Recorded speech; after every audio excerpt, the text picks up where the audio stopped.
তাৰ ক্ষেত্ৰত অলৰেডি আমাৰ শিৱসাগৰৰ কেছত আমি প্ৰায় মানুহ ধৰিছোঁ গুৱাহাটীত যিখিনি মানুহ বোমা সংস্থাপিত কৰিছিলে তেওঁলোকৰ ভিতৰতো মানুহ ধৰা হৈছে আমি গোটেই কথা গম পাইছোঁ আপোনালোকে গম পাইছে যে আমি দুটা কেছৰ ট্ৰান্সফাৰ কৰিবলৈ NIA-ক লিখিছিলোঁ সেইটো অৰ্ডাৰ 2 দিনৰ ভিতৰত হ'ব যথেষ্ট অগ্ৰগতি হৈছে আমি গোটেই নেটৱৰ্কটো পাইছোঁ আৰু মই আশা কৰিছোঁ খুব কম দিনৰ ভিতৰত এই গোটেইখিনি যিখিনি মানুহ সংস্থাপিত কৰিছিলে আৰু যিখিনি মানুহ হেতু জড়িত হৈ আছিল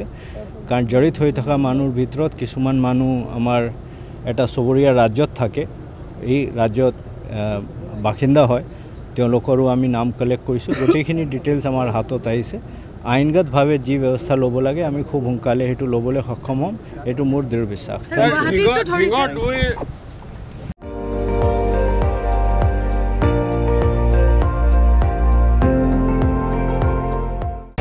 আপুনি চাই আছে ND24 সৰ্বশ্ৰেষ্ঠ নহয় সৰ্বোত্তমৰ দৌৰ